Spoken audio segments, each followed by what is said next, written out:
Function కైనా order చేయండి 8919763872 www.sanatanjal.in. CM యోగం లేదా పవన్ కళ్యాణ్కి? పవన్ కళ్యాణ్ గారి సీఎం యోగాలు ఉన్నాయా లేవంటే మాత్రం కన్ఫామ్గా ఉన్నాయి. ఉన్నాయా? ఉన్నాయి. కొంత టైం పడుతుంది. అంటే ఇప్పుడైతే ఆయన జాతకంలో అయితే లేవు. కొంత టైం ఒక 60, 62, 65 ఇయర్స్ కొంచెం హెవీగా టైం ఉంది. అంటే పవన్ కళ్యాణ్ గారి జాతకంలో ఒక టైంలో ఆయన దేనికి పనికిరానన్న వ్యక్తి, ఆయన చూడండి ఒక జీరో నుంచి తన అన్నగారు ఉన్నా కూడా జీరో నుంచి మళ్ళీ పైకి వచ్చిన వ్యక్తి. అలానే ఆయన జాతకంలో అవకాశాలు అయితే కనపడుతున్నాయి. ఎందుకంటే పవన్ కళ్యాణ్ గారు డిప్యూటీ సీఎం అయినప్పుడు సీఎం ఎందుకు కాలేరంటే అవుతారు. ఎందుకంటే ఆయనకు ఒక సీటు కూడా రాకుండా ఆయనకు నిలబడ్డ సీట్లో గెలవకుండా ఆయన గెలిచి మళ్ళీ అలాంటి తెప్పగలిగిన సమర్థులు ఎవరన్నంటే ఇప్పుడు చక్రం తిప్పుతున్నట్టే. ఎందుకంటే చక్రం తిప్పుతున్న వ్యక్తి ఎవరంటే పవన్ కళ్యాణ్ గారు.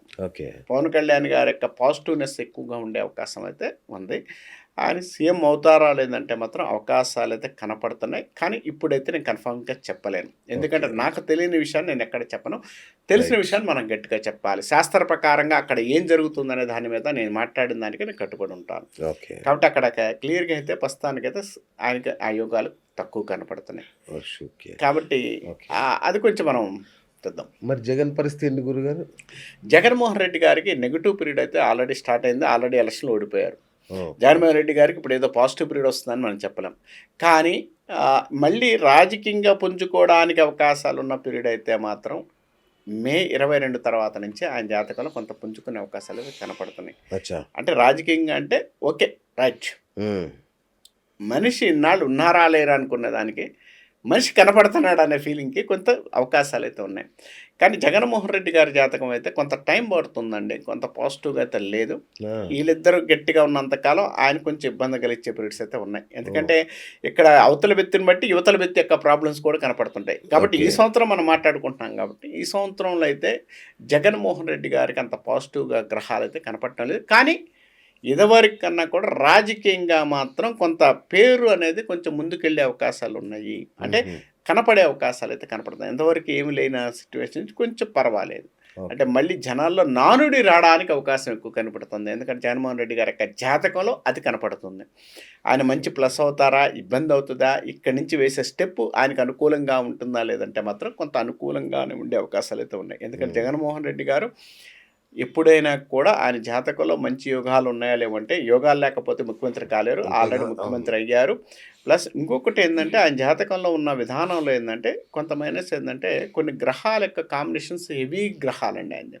ఆయనంతా కూడా ఏంటంటే కొట్టకపోతేనేమో మొత్తం ఊర్లు కొట్టకపోతాయి, లెగిస్తేనేమో ఊర్లు లేచి వస్తుంటాయి అనమాట. అలా ఉండే జాతకం ఎవరిదన్నా ఉందంటే జగన్మోహన్ రెడ్డి గారిది. అందుకంటే గతంలో ఒకరి జాతకం ఉంది, అది నేను చెప్పకూడదు ఆ పేరు.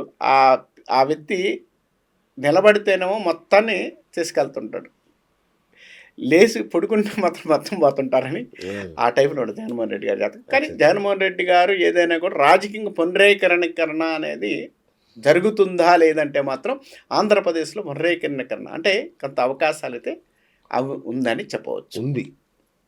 సూపర్. మరి మన మోడీ గారి సంగతి ఏంటండి? మోడీ గారు ఉంటారా, ఎక్కువ కాలం ఇంకా ఉంటారా ఏంటి ఆయన జాతకం? మోడీ గారి జాతకంలో ఆయుష్స్థానం చాలా బాగుందండి. ఆయుష్స్థానం కాదండి, పదవీ కాలం. నేను అనేది పదవీ కాలం పూర్తి చేస్తారండి. ఎందుకంటే మోదీ గారి యొక్క జాతక బలం ఆయన సంబంధించినంత వరకు ఒక రికార్డు సృష్టించి వెళ్తారు ఆయన. ఎందుకంటే ఇప్పుడు దాకా కూడా మన ప్రధానులు 15 ఏళ్ళు 15 ఏళ్ళు చేశారు. ఆయన రికార్డు సృష్టించి వెళ్తారు. 16 ఏళ్ళు 17 ఏళ్ళు చేసిన రికార్డు కూడా సృష్టించగలిగిన అవకాశం ఉంది. ఎందుకంటే అంత యోగానిచ్చే జాతకం ఎవరిదంటే మోడీ గారి యొక్క జాతకం బాగుంది.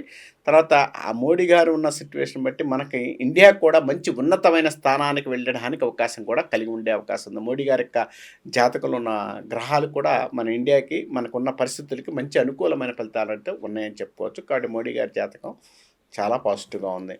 కానీ ఆయన జాతకం బాగుందంటే రాహుల్ గాంధీ జాతకం బాగాలేనట్టేగా? బాగాలేనదే చెబుతున్నాను, బాగా లేదనే చెబుతున్నాను. ఎందుకంటే రాహుల్ గాంధీ గారి జాతకంలో జాతకం మారింది, కొంచెం మంచిగా అవుతాడు అన్నారు. ఏం లేదు. అవునా? రాహుల్ గాంధీ గారి జాతకం బాగుంది అనుకుంటే ఉన్న రాష్ట్రాలు కూడా కోల్పోతున్నారు.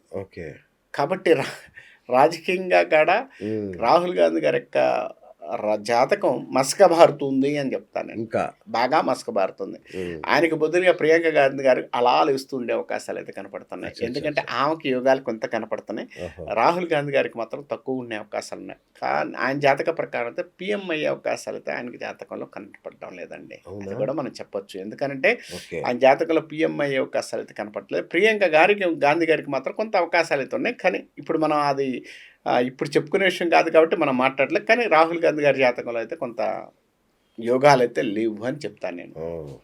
యోగాలు అయితే లేవు. Okay okay. ప్రియాంక గాంధీ గారికి అయితే కనపడుతున్నాయి. సూపర్. ఫ్యూచర్లో ఇప్పుడైతే లేదు. కానీ అదేలే. కొంత అవకాశాలు అయితే ఆమెకి జాతకంలో ఓకే. ఉన్నత యోగాలు అయితే బాగా కనపడతానని చెప్పుకోవచ్చు. ఇంకా సామాన్య జనంలోకి అంటే మాలాంటి వాళ్ళ దగ్గరికి వద్దాం ఇక. Okay sir. సో ఏంటి సార్, హైదరాబాద్లో క్షుద్ర పూజలు పెరిగాయని విన్నాను నేను, నిజమేనా ఈ మధ్య కాలంలో? అవునండి, మీరు చెప్పినట్టు శుద్ర పూజలు ఒకటి, ఇంకొక వ్యక్తి నాశనం చేయాలన్న ఫీలింగ్ ఒకటి మనుషులకి ఎక్కువైపోయింది. ఇప్పుడు నేనున్నానంటే నేను బాగుపరుచుకోవాలనే విధానం కన్నా కూడా నేను అవతల వ్యక్తి నాశనం చేయాలన్న విధానం అనేది ఇప్పుడు బాగా మొదలవుతుంది. అవునా? అదొక ఆ ట్రెండ్ మొదలవుతుంది. ఆ ట్రెండ్ అనేది కరెక్ట్ కాదనేది నా ఉద్దేశం. కరెక్ట్ కాదు కూడా. ఉమ్. ఇక్కడ కొంతమంది చేస్తున్నారు, చేయడానికి కాదు, ఇది చేసుకోకపోతే నీకేదో జరుగుతుంది, ఇలా ఉంటే నేను ఇలా పడేస్తాను అనే సిచ్యువేషన్లో శుద్ర పూజలు కొన్ని కార్యక్రమాలు చేస్తున్నారు. మీరు కూడా చేస్తారా? నేను శుద్ర పూజలు చేయనండి. ఓకే శుద్ర పూజ అనేది నేను చేయను. ఓకే. శుద్ర పూజలు చేయను. ఉపయోగపడేది ఒక వ్యక్తి యొక్క అనారోగ్య పరిస్థితులు వచ్చారు నా దగ్గరికి, అంటే ఎగ్జాంపుల్ చెప్తాను. ఒక వ్యక్తి అనారోగ్య పరిస్థితులు వచ్చారు. ఆ వ్యక్తికి నేను చేయగలిగిన సహాయం అమ్మవారు నాకు ఇచ్చిన అంశంతో నేను చేయగలిగినంత వరకు చేయగలుగుతాను నేను. ఓకే. దశమహావిద్యల్లో చేస్తారు మీరు? దశ మహావిద్యలో చేస్తారు. దశ మహావిద్యలు కూడా ఎందుకు అంటున్నానంటే, చిన్న విషయం, సాత్వికమైన పూజలు అంటే ఏదైనా దేవుడికి సంబంధించిన పూజలు కానీ ఏదైనా కూడా ఆ పూజలు చేసేటప్పుడు మనకు ఒక రోజు జరగాల్సిన పని 2 రోజులకి 10 రోజులకి 15 రోజులకి పడుతుందండి. అంటే మనకు అనారోగ్యం ఉంది. ఓకే. ఇప్పుడు మెడిసిన్ వచ్చేసి స్పీడ్గా తీసుకునే దానికన్నా కూడా సాత్వికంలో స్లోగా ఉంటుంది. అవును. అదే వామాచారంలో తొందరగా అవడానికి అవకాశం ఎక్కువ ఉంది. ఉమ్. నెల రోజులు జరిగే పని ఒక 2 నుంచి 3 డేస్లో జరగడానికి వామాచారం బాగా పనిచేస్తుంది. అచ్చా. శుద్ర పూజ అని కాదు. శుద్ర పూజ అనేది తప్పు. ఎందుకంటే ఇది నీకు ఉపయోగపడే పని. కలియుగంలో దీన్ని నమ్ముకోవడం అనేది వివరంగా చెప్పబడింది. ఇవాళ నేను చెప్పట్లేదండి. వామాచారం కానీ ఈ తాంత్రిక విద్యలు కానీ ఇప్పుడు కాదు, దాదాపుగా మనకు కొన్ని వేల సంవత్సరాల నుంచి ఉన్నాయి పూజల కాడి నుంచి. అవును. ఆ విధానం అనేది కంపల్సరిగా ఉందండి. ఆ విధానాన్ని మనం మార్చుకొని చేయడం అనేది తప్పు అంటా నేను. ఉమ్, ఉమ్, ఉమ్. ఈ విధానం ఉంది. ఈ విధానంలో మనం వెళుతున్న విధానం అనేది ఇప్పుడు నేను అవతల వ్యక్తి నాశనం చేయాలన్నా కూడా ఇక్కడ నేను ఎంతవరకు సంస్కరించుకొని ఎంతవరకు ముందుకు వెళ్ళగలగాలి, ఎంతవరకు ముందుకు వెళ్ళి ఆ వ్యక్తికి నేను ఉపయోగపడాలని చూసుకోగలిగితేనే ఉపయోగము.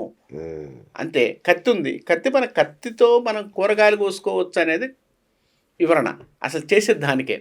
కత్తితో మనిషిని కూడా చంపొచ్చు, అవును. కత్తితో ఆపరేషన్ చేయొచ్చు, కత్తి తీసుకొని ఏదన్నా కోసుకోవచ్చు. ఇలా కొన్నిటికి ఉపయోగపడుతుంది. అంటే ఎక్కడ ఏది వాడుకుంటావన్న దాన్ని బట్టే కూడా ఈ విధానం ఉంటుంది. ఓకే. అంతేగాని ఈ విధానం లేదు, ఈ విధానం ఉందా లేదనుకుంటే ఈ విధానం అయితే ఉంది. ఆ విధానం ఇదివరకు లేదా? రాజ్యాలు గెలిచారు. ఒక రాజ్యం మీదకి వెళ్ళినప్పుడు ఒక్కొక్క రాజు జనాలు సంస్కరించడానికి, రాజ్యాలు గెలవడానికి ఎంతవరకు కార్యక్రమాలు వామాచారంలో చేసి ఎన్ని శుద్ర పూజలు చేసి, శుద్ర పూజలు వామాచారంలో పూజలు చేశారు. అంటే శుద్ర పూజ. శుద్ర పూజ అనేది తప్పు.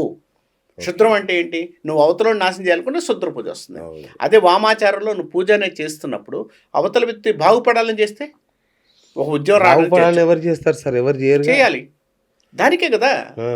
ఇందులో శుద్ర పూజ ఎక్కడుంది? వామాచారం ఉంది. వామాచారంలో నువ్వు చేస్తున్న విధానం బట్టి